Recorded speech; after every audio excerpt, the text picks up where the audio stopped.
East Africa following reports on attack of NMG operations in Uganda and recent incidents involving journalists in Tanzania. Now, what do these developments mean for media freedom, and should the region be concerned? I'm now joined by veteran editor, journalist, training consulting editor, and member of the Kenya's Editor Guild, Mr. Ken Bosire. Karibu sana. Thank you for having me. Thank you so much for joining us. Now, first things first, is the press really free in Eastern Africa? First of all, Peter, I think it's important to state that there is growing concern, very growing concern, because the environment, the operating system, the operating ecosystem in East Africa is becoming more difficult, becoming caused with a lot of anxieties, and that is worrying, because press freedom is a fundamental constitutional right that is guaranteed by law. And once we have those, like the case that has happened in Uganda, as professionals we have reason to worry that this trend is not good. That is not just enforcement or seeking redress for anything that was unprofessional. That for me amounts to state terror against the media. That siege is state terrorism against a media enterprise and its workers.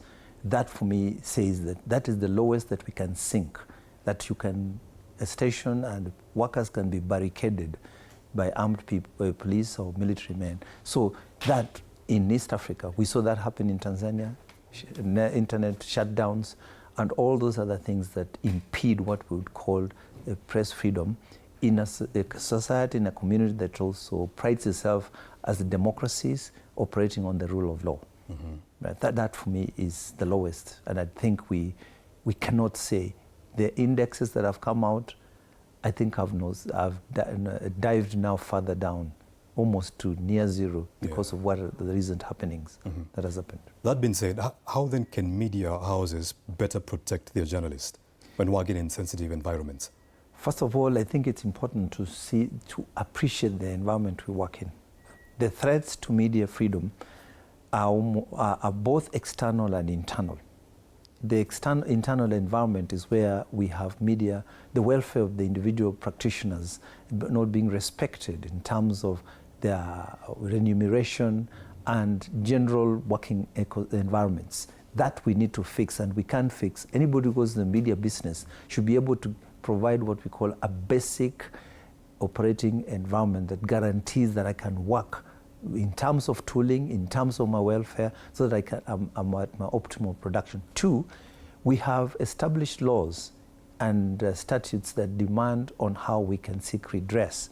We are trained, and we have the media code of practice for the media practitioners that outline how we are supposed to operate and give us the broader outlines on what we do.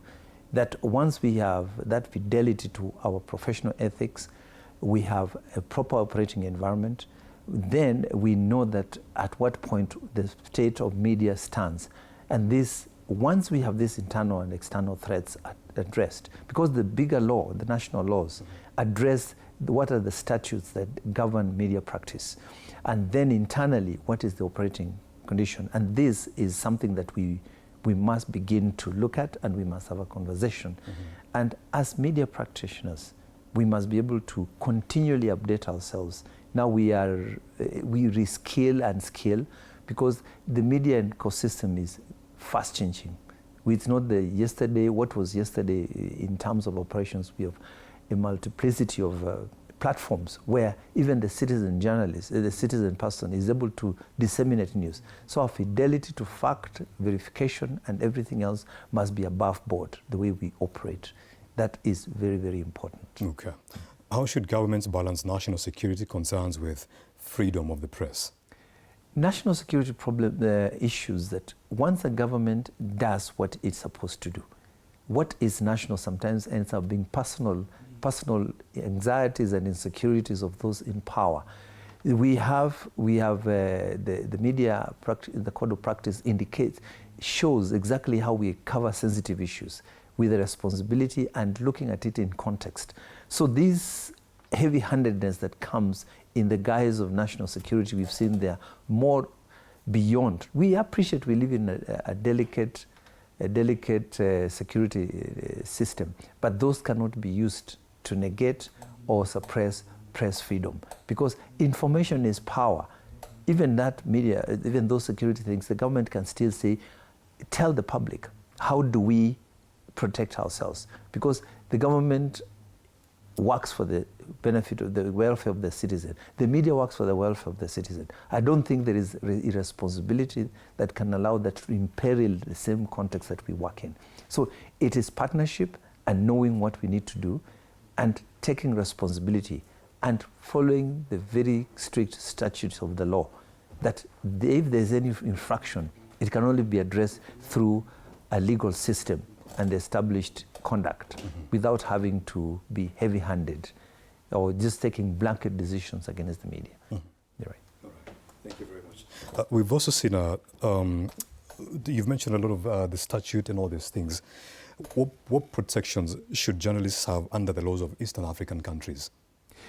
We have Section 33, 34, 35 that talk about media freedom, the conduct of how we should be, and what are the exceptions to what. But those exceptions, while they are put down, they indicate how a media house is set up and what are the rights and what, because there is no absolute freedom.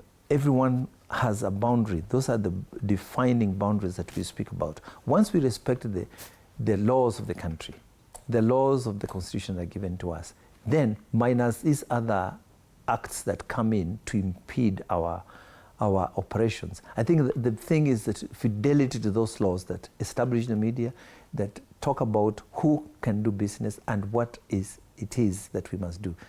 Freedom, media freedom is fundamental because the media holds a very critical part in society. It is the mirror of society. It holds power to account. It speaks truth. Is both not just a watchdog.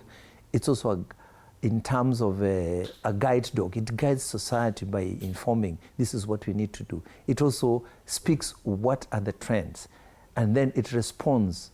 It doesn't do its own work on its own. It responds what are the trends and the demands of society. So that convergence and accepting what is it that we want as a society. So media mirrors these things and holds everybody in check. Both the citizen informs the citizen, but those people who have power are kept in check by being profiled and saying this is exactly what they're doing. Are they doing to what they're supposed to have done? And this is why media is the fourth. It stands above, it mirrors what is in society, and also helps the people to understand how these things are. Responsibility is very important. So our professional fidelity is critical. We have the trust of society. They trust what we tell them is the right thing because they know that we have been trained and we mean well for society.